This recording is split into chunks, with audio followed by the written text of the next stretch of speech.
Good morning, dear students. Today we are going to discuss on the chapter Microbes in Human Welfare Part 2. Okay, so let us know first what is microbes in sewage treatment.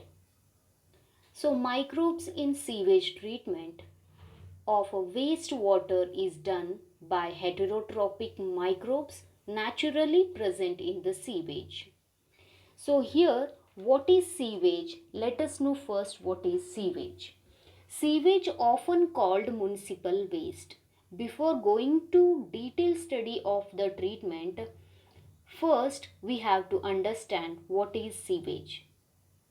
Sewage is nothing but wastewater to be removed from the community for a healthy living. So now what is it composed of, or what is waste which is present in the water? This waste can include human excreta, urine, blood, papers, detergents, wash water, food, and some dirts, and also the various types of the waste which are released from home, hospitals, schools, hotels, and commercial buildings, and some industries, etc. So, due to this presence of these materials, waste organic matter is terms of extremely harmful for the living organism. So most of sewage is a wastewater composing over 90% of it. The rest are either dissolved or suspended in the colloidal form. And also it is a biodegradable pollutant. So now what is sewage treatment here? So what is its aim? So its aim is to making it in a less pollutant and treated sewage free of pathogen and other. So sewage is needs to be treated in sewage treatment plant before disposal. Okay, so before disposal we have to treat that sewage in sewage treatment plant. So this purpose of the purpose of sewage treatment is a just ensure that the content of sewage to be treated in such a way and its harmful effects get reduces into a large extent, and that the sewage treatment is carried out into a two stages, and it takes place into the two stages. First one is primary treatment, second one is secondary treatment. Primary treatment is also known as a physical treatment, and secondary treatment is known as a biological treatment. So let us know first what is primary treatment.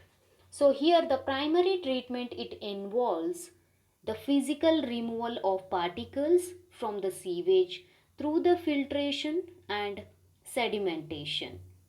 So here what happens, the physical process where the particles like the solid type are removed from the sewage using some following processes, that is the filtration and sedimentation. So what is the filtration here? How it functions? The separation of solid from liquid by passing it through the pores of filter paper. The filter paper is one example for you. Okay. And the next one, sedimentation. How the sedimentation is done. Here the particles are separated from the water under the influence of gravity. If you take one example, in one container or any tank, liquid and some solid particles, if you leave it for a long term without disturbing that, then shaking and under the influence of gravity, what happens? The heavier particles are settled down at the bottom and the water will remains at the upper side. So here the settled or precipitated sediment forms is known as a primary sludge, and the supernatant is named as a effluent. Okay, so here the remaining effluent part is drained into the another tank, and that container into tank or the container, and this supernatant is nothing but it is a liquid is a desirable part. and further this desirable part of the supernatant is going to pass or continue in the process of secondary treatment. Okay, so this is how the primary treatment is taking place. So you can see in the picture here primary treatment, two types we already said that. One is filtration, another one is the sedimentation. So in the basic treatment, that is the first one, grit chamber. You will, in the grit chamber you can see here, this is the grit chamber, and here are some sewage particles along with the water. Here it is a sewage, and then again it undergoes in the next, what is the filtration here? Separation of solid from the liquid by passing through the pores of the filters. So here you can see, okay, filters. And then the sedimentation. In the sedimentation, what happens here? Under the influence of gravity, the particles are going to separate from the water. So this is the sedimentation part. Okay, and here this is all about the primary treatment. So let us go with the next one, that is the secondary treatment, is also known as biological treatment. Okay, so that it is effluent. In the primary treatment, what we have observed, the supernatant is named as a effluent. So that remaining effluent part is going to drain it into the another tank. So that tank is processing in the secondary treatment. Okay, so that effluent from primary treatment is passed on for the secondary treatment. Now this effluent is free from all particles like visible and solid particles. Okay, so what happens during secondary treatment? Constantly agitation effluent is constantly going to agitated. So this effluent is passed into two different tanks, which are often termed as an aeration tank. Why are they called aeration tank? Here the air is constantly pumped into the tank. So here the effluent is constantly agitated. Once these went to the process, what happens here? The vigorous growth of aerobic microbes, that is the flocks, takes, and because the air is being pumped in, so there is enough oxygen available. If lot of oxygen is available, more and more microbes will be grow, because these microbes, they need oxygen, and these microbes need some food. These microbes starts to consume organic matters. So around the organic matter which is present in primary effluent, that will start decreasing, and that is how we can make the effluent clearer. So less dirt free by reducing the amount of organic matters. The entire primary effluent divided into two parts. One is a sludge, another one is a secondary effluent. By the end of this process, time passes, the amount of organic matter will keep on reducing in the primary effluent. Okay, so the next one is the BOD. Let us discuss about the BOD here.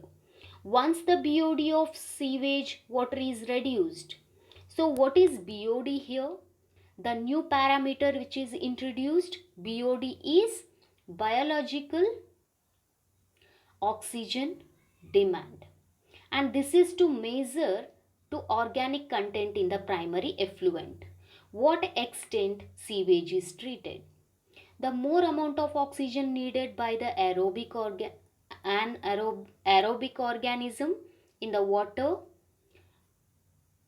to break down the organic materials in the water at a particular temperature over the period of time.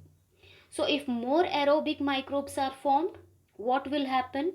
Need of oxygen will be more, then amount of oxygen will be more. Then biochemical oxygen demand will be becoming becomes more. So what is over what is our aim in this sewage treatment? That the treat the sewage in such a way that polluting potential will decreasing and less harmful. Okay, so this is what about the BOD. Okay, so here the very simple relationship that the lesser the value BOD, lesser is its polluting potential. Value of BOD reduces to a large extent, then the polluting potential of sewage also reduces greatly. That is secondary effluent. Okay, so here the secondary treatment is contained till BOD is considerably reduced. When BOD is reduced the significantly, the secondary effluent is now passed on to a settling tank which is less BOD, and bacterial masses will be sedimented at the bottom forming activated sludge. And this activated sludge is sent back to anaerobic digester. Here in the picture you can see clearly how the primary and secondary treatment is done. In the primary treatment we already discussed filtration and the sedimentation part, and the secondary treatment you will see that the aeration tank, and here it is the settling tank, and here you will see that the killing of bacterial container and air pump, activated sludge here you can observe, and the raw sewage from the sewers. Okay, sludge digester, here it is a sludge digester. Okay, so here you can see in the picture clearly where the aeration tank is there. Here it is an aeration tank where the continuous air is passed, and also the settling tank here where the activated sludge is going to settle at the bottom. Okay, and then the activated sludge is present here, and that activated sludge is sent back to the anaerobic digester. Okay, so what is the next here? In this we can see that a sludge is passed back to same aeration tank. Here you can see the sludge is passed again into the same aeration tank. Okay, and where be used as a begin, it can be recycled, and after that the sludge is produced, can be utilized. Not all sludge is utilized, not all sludge is utilized, but some part of the sludge is passed into the aeration tank, and some remaining part will be sent into the sludge treatment. Okay, and to act as a anaerobic sludge digester, so there are anaerobic bacteria. Those bacteria will which can survive in the absence of oxygen. So these bacteria will digest microbes which are present in the sludge. During this digestion several gases are produced like CO2, hydrogen, and sulfide, methane, like gases. Okay, so here the microbes, the effluent from the secondary treatment plant, after the completion of this, and is generally released into the natural water bodies like rivers and streams, and some of the microbes play a very major role in treating millions of gallons of wastewater every day across the globe. So, till the date, no man made technology has been able to rival the microbial treatment of the sewage. So, here we can see some uh, the government has taken some actions regarding to the sewage treatment. Some plants they have built regarding to the sewage treatment. So the Ministry of Environment and the Forest has initiated Ganga Action Plan and Yamuna Action Plan to save these major rivers of our country from pollution. So what is the aim of this Ganga action plan and the Yamuna action plan? To save these major rivers of our country. So here in the picture you can see how the pollution is causes in the river of Ganga. So the some waste, human waste materials, excreta like others are directly disposed in the water like in the rivers, and some of the municipal waste are also going to released inside the waste, and some industrial water is directly without treating the sewage treatment they are releasing into the rivers.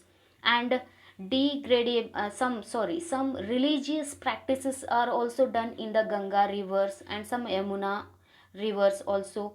And the dead bodies are humans, dead bodies of humans or the animals were directly going to throw in the water like in the rivers. Okay, so under these plans it is proposed to build a large number of the sewage treatment plants so that only treated sewage may be discharged in the rivers. Okay, so this is all about the primary and secondary treatment. So let us go with the next concept, that is biogas, microbes in the biogas production. Okay, so first let us know microbes in production of biogas. So biogas is a mixture of gases produced by the microbial activity and which may be used as a fuel. So what is biogas here? It is a fuel gas and it is a mixture of various gases like methane, carbon dioxide, etc. However, methane will be a more portion, about 65%, and 35% of CO2, and very small minute amount of other gases were present. And it is a renewable source of the energy resulting from the bacteria. Okay, so biogas is nothing but fuels obtained from the plants and the animal products.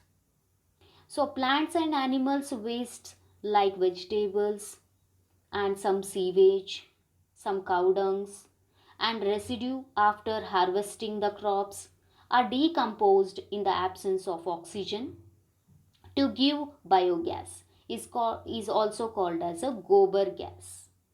So let us see which all microbes helps in the biogas production. Okay, so here the methanogens. These bacteria are collectively called methanogens. So these methanogens are also known as methanobacterium, and it is a most component of biogas. The bacteria which helps in biogas, methanes are primarily are methanogens, and methanogens are anaerobic bacteria, that is they do not require oxygen, they do not require any oxygen for these survival, and they can do without oxygen. They grow on anaerobic sludge during the sewage treatment, and these methanogens are also some found in the stomach of the cattle in the rumen part, and a lot of cellulosic materials present in the food of cattle.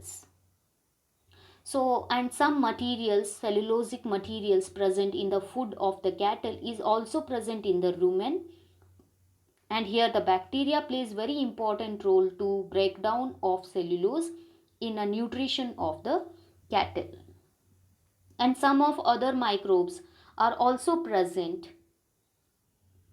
Example are relation to the fermentation of dung and cheese making, production of beverages, and here are the main gas produced was CO2. Okay, so these microbes are also present where the fermentation of the duff or cheese making and production of beverages. And here are the major thing is that the gas which is released out, that is the CO2. Okay, so here And dung can be used for the generation of biogas and commonly called as a gobar gas. And let us know the next concept, that is biogas plant. Okay, so here in the biogas plant, so before going with a biogas plant, let us know first what is this gobar gas. Okay, so what is gobar here? It is basically the Hindi word and the term for the cow dung. Why it is called gobar gas? Excreta of cattle called gobar, and which is rich in methanogen. And you already know that these methanogens present already in the cattle stomach, and also cellulose is present. And these methanogens in turn helps in the production of biogas. Okay, how the biogas is found? From the cow dungs. And this biogas will use it for the various purposes also, because it is a renewable resources of energy used for a cooking, lighting, etc. So what is here the biogas plant? Now we'll come for the main point here, biogas plant. Hope so you have understood what is the biogas or the gobar gas. Okay, so biogas plant. The technology of biogas production was developed in India mainly due to the effort of Indian, the Agricultural Research IARI, and Khadi and Village Industries Commission KVIC. Okay, some of the technology of the biogas productions are developed in our India. So those are IARI and KVIC. IARI is Indian Agricultural Research and Research Institute, and Khadi and Village Industries Commission. Okay, so this is the full form of the IARI and KVIC.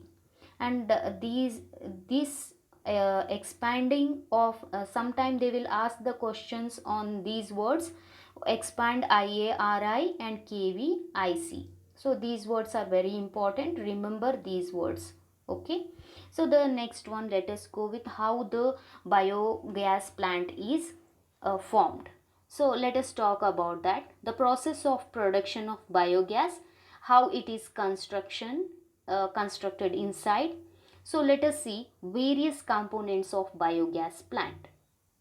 Biogas plant is consisting of concrete tank in which bio waste are collected and slurry of dung is fed.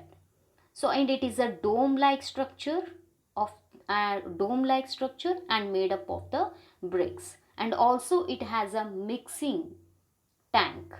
Okay, and that it is undergrounded and it is made 10 to 15 feet deep, and where all ingredients are mixed. So here the floating cover is placed over the slurry. Okay, so what happens here, we all where all ingredients are mixed well in the mixing tank. And what are those ingredients here? Basically that is the cow dung plus water is mixed well, and that is into the slurry of the dung and fed into the slurry or fed into the mixing tank. And then that slurry of the dung is going to moves into the digester. So digester is here, this is the digester part, and this is the mixing tank. So in the digester is a sealed chamber, this is completely sealed chamber, and where the anaerobic fermentation takes place by the bacteria. As we know that anaerobic microbes are not need oxygen to break down of the slurry. The entire process takes in the absence of oxygen and in the digester. Okay, so here the gas tank, got that, how what is this digester, and this is the biogas collects here, where this is the gas tank. This gas tank where the biogas is completely stored, and it is located just above this digester. And finally here are some gas outlets which are connected with that gas tank. And these from these reasons biogas taken out from here and the spent slurry is removed. Here it is in a where the outflow of the tank is overflow of the tank is present, and in this the spent slurry is going to collected and removed through another outlet. From this reason only there is a outlet, and outlet is removed, and this slurry is also used as a fertilizer. Okay, so this is how all about the biogas plant. Okay, and this biogas is also produced here. Whatever the slurry is remaining at the end of this process, after the entire process completion, the end of the process where the spent slurry is going to collect in that separate tank, so that is going to used as an biofertilizer, that is the fertilizer. Okay, but whatever the gas is present inside that gas tank or that biogas collecting tank, so that is used for the lighting and the cooking purpose. So here there is a clear picture of the biogas plant. You can see here the tank of the mixing tank, and here another one is the digester here, and this is the mixing tank, and where the slurry is going to collect. At the end of this process the spent slurry is going to collect, and this is the gas tank where the biogas are going to collect in this tank, and those are connected with the outlets, gas walls along with the outlet for the biogas. Okay, and here the floating gas holder, this is the floating gas holder. Okay, and here this is the first one, mixing tank, where the water plus cow dung is going to mixed well, and then it is going to fed inside the mixing tank, and the slurry of the cattle dung and the water is going to mix here, and that is going to pass through this inlet pipes into the underground digester tank, and after that the slowly the fermentation is taking place, that is in the form of anaerobic microbial activity. In the absence of oxygen takes place, the digester, the slowly the gas is going to collect inside this tank of the gas tank. Okay, and this is, and the end of the time what happens, the biogas is collected in the gas tank, and the remaining slurry part is going to settled in the spent slurry is going to collect in the tank at the last end of this tank, and that spent slurry is going to used as a fertilizer, and those gases were used, which are gases were used as in a cooking and lighting purposes. And here we have to know some advantages and disadvantages here. Advantages are excellent fuel and burns without any smoke, and also there is no any residue is going to leave. High heating capacity is present. Slurry left behind is used for the excellent manure or some fertilizing purposes for the farms. Okay, so agricultural farms. And what is the disadvantages here? It contains some contaminant, harmful gases which can be corrosive to metal parts. Okay, so not suitable to the locate at all the locations. So if we want to plant this biogas plant, so the suitable place or the location is needed. So this type of the suitable location will be not available for everyone, so that is one disadvantage, and efficiency is very less. Okay, so this is all about the biogas plant. Thank you.